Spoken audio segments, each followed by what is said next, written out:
Assalamu alaikum wa rahmatullahi wa barakatuh, mes chers frères et sœurs. Aujourd'hui, Inch'Allah, nous allons parler du rôle de la famille dans l'éducation musulmane. Allah Azza wa Jal dit dans le Coran: Ô vous qui avez cru, préservez vos personnes et vos familles d'un feu dont le combustible sera les gens et les pierres, surveillés par des anges rudes, durs, ne désobéissant jamais à Allah en ce qu'il leur commande et faisant strictement ce qu'on leur ordonne. Surat At-Tahrim, verset 6. Mes chers frères et sœurs, Ali ibn Abi Talib radiallahu anh, dans l'exégèse de ce verset a dit: apprenez et enseignez à vos familles le bien. Et ceci a été rapporté par Al-Hakim. Ainsi, c'est un devoir pour nous, mes chers frères et sœurs, d'apprendre les jugements de notre religion et d'enseigner à nos enfants les sujets de la religion dont ils ont besoin. C'est grâce à la religion que quelqu'un se préserve lui et ses enfants du châtiment d'Allah Azza wa Jal au jour du jugement. Notre messager, sallallahu alayhi wa sallam, nous a indiqué l'importance du rôle qu'il convient que la famille assume et que l'enseignant et l'éducateur assument envers les enfants. Il nous a indiqué la grande responsabilité qui incombe à la famille et à tous ceux qui veillent sur des enfants, sur une famille ou un groupe de personnes. Le prophète, sallallahu alayhi wa sallam, a en effet dit: chacun d'entre vous assume une responsabilité et chacun d'entre vous aura des comptes à rendre sur ses responsabilités. Et ce hadith a été rapporté par Al-Bukhari. Mes chers frères et sœurs, l'éducation des enfants et les faire grandir sur l'islam correctement fait partie des sujets les plus éminents sur lesquels notre religion de droiture a insisté et insisté. Tout cela afin que nos enfants soient des individus vertueux qui agissent correctement, qui réussissent et évoluent dans une société saine, régie par la justice, la croissance, le développement et le succès. Tout cela ne peut avoir lieu sans l'enseignement des préceptes de l'islam, croyances et lois, comportements et conduites. L'enfant est donc tel un bien confié à ses parents. Un homme, s'il veut éduquer son enfant, l'éduquera conformément aux excellents comportements. Il l'habituera à dire la vérité et il lui interdira de mentir. Il l'habituera à préserver sa langue et lui interdira de salir sa langue par la médisance, le colportage des paroles pour semer la discorde, les insultes, les malédictions et de porter atteinte à l'honneur des musulmans. L'enfant est influencé par ses parents. S'il voit en eux du bien, il marchera sur cette voie et l'aimera. Mais s'il voit en eux du mal, très souvent, il grandira sur cette voie, au point qu'il aura des difficultés à s'en débarrasser quand il sera plus âgé.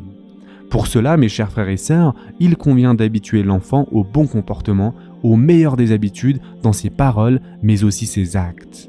Et la première des choses qui est présentée à l'enfant, c'est l'enseignement de la croyance musulmane et ce qui s'y rapporte, comme la connaissance d'Allah Azza wa Jal et de son messager, sallallahu alayhi wa sallam.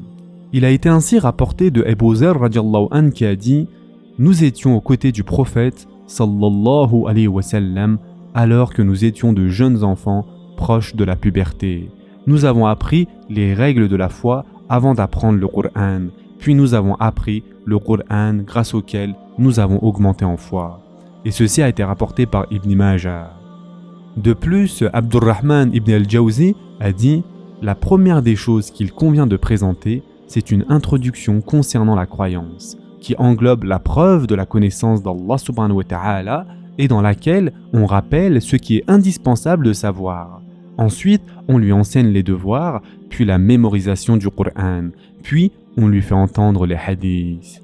C'est pour cela, mes chers frères et sœurs, ce qui est prioritaire dans l'éducation musulmane, c'est d'insister sur l'enseignement de la croyance. Les mosquées étaient les premières écoles pour enseigner la croyance, le Coran et le hadith, pour enseigner ce qui est licite et ce qui est interdit, pour enseigner les règles de comportement, les bons caractères.